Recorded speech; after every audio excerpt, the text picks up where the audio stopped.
They call it theater, but it's no ordinary stage. It's a stage for the mind, a secret stage constructed in forgotten eras, a place where knowledge is not merely stored but architected. Imagine a map of all that is known, a map no one has seen, until now, something that would change how we think, how we learn, how we exist, the idea del teatro. Are you ready to enter?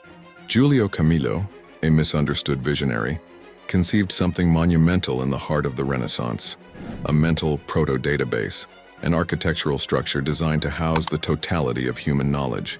His idea del teatro was not a physical edifice but an inner universe, meticulously constructed on principles that resonate to this day. Camillo envisioned a space where fundamental concepts served as pillars, rooms represented disciplines, and the interconnections between them formed a complex system for information access. Consider it a labyrinth of wisdom, where each corridor leads to a new discovery, each door opens to a new universe of understanding. He sought to create a tool for intuitively and profoundly organizing and accessing knowledge, astonishingly anticipating the needs of the digital age. The idea was that by navigating this mental structure, an individual could not only memorize but comprehend the intrinsic relationships between diverse fields of knowledge, fostering a holistic worldview. In Camillo's conception, people were not mere spectators but active elements in the construction and navigation of this theater of knowledge.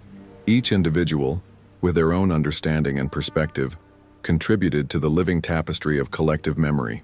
Orders, whether philosophical, scientific, or religious, constituted the main corridors, the avenues that guided thought through established belief systems and methodologies. Practices, the rituals of learning and discovery, were the steps leading to deeper levels of comprehension, the methods by which knowledge was activated and shared. And technologies, even in their rudimentary Renaissance forms like printing and astronomical observation, were the tools that expanded the frontiers of this theater, allowing the ingress of new knowledge and the reconfiguration of existing structures. This constant interaction between the human, the conceptual, and the instrumental created an ecosystem of wisdom in perpetual evolution, a reflection of the dynamic nature of learning and cognition itself. The legacy of the idea del teatro transcends its era, resonating powerfully within the foundations of artificial intelligence and the immersive universes of the metaverse. The way AI organizes and accesses vast datasets, seeking patterns and connections, mirrors Camillo's ambition to create a system for navigating knowledge. The algorithms that learn and adapt, constructing representations of the world, are, in essence, ever-expanding memory architectures. Similarly, the metaverse, with its interactive virtual landscapes and the promise of immersive learning experiences, is the modern materialization of Camillo's theater.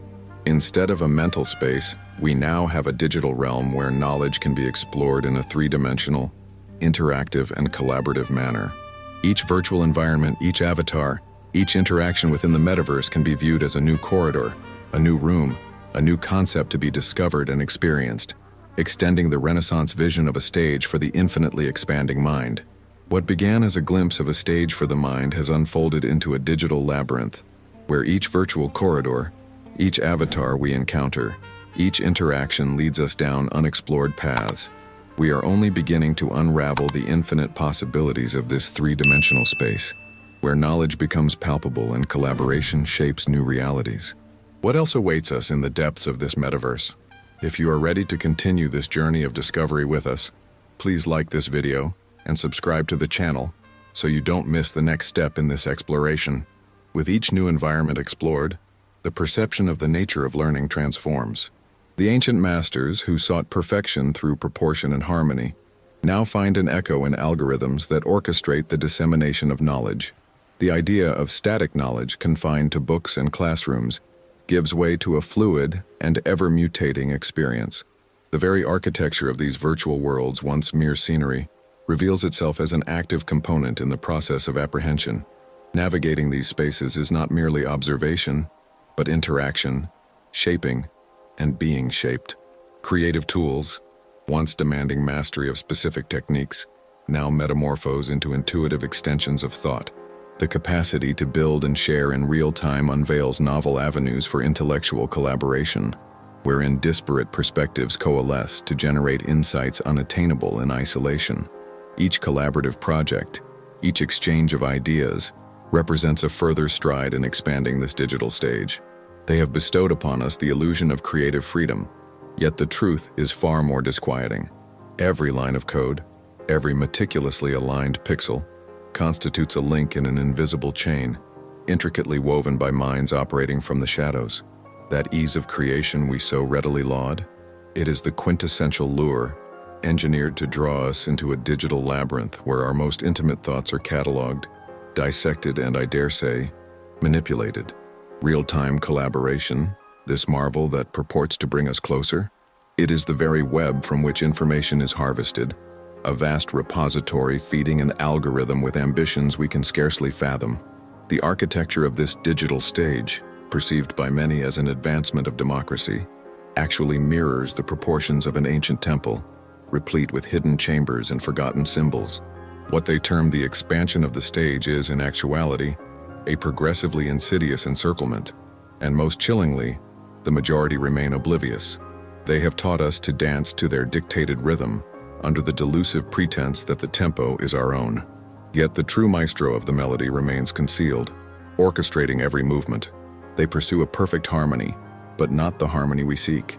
The perfection they aspire to is that of silent obedience, of unified thought, devoid of friction and deviation. The fusion of perspectives is indeed encouraged, but only those that align with the pre-established pattern. Genuine ingenuity, the kind that challenges the system, is actively suppressed beneath the guise of collaboration. And this, my friends, is merely the nascent stage of its unveiling. And so the truth reveals itself, not as a clarion call, but as a whisper echoing through the very foundations of what we believed to be knowledge. The symphony of minds, the much-vaunted union of ideals, was in truth a meticulously orchestrated chorus, where every dissonant note was silenced before it could even manifest. The pursuit of perfection was not a yearning for evolution, but for impeccable conformity, a blank canvas awaiting the stroke of a singular vision. But if this vision is so fragile that it dreads the slightest brushstroke of originality, how authentic can it truly be? And if true genius resides precisely in the one who dares to stray from the line, in the one the order seeks to efface, what else lies concealed beneath the veil of coerced collaboration? If this reflection has resonated with you, feel the current pull, and if you have sensed the spark of curiosity ignite, do not permit it to be extinguished.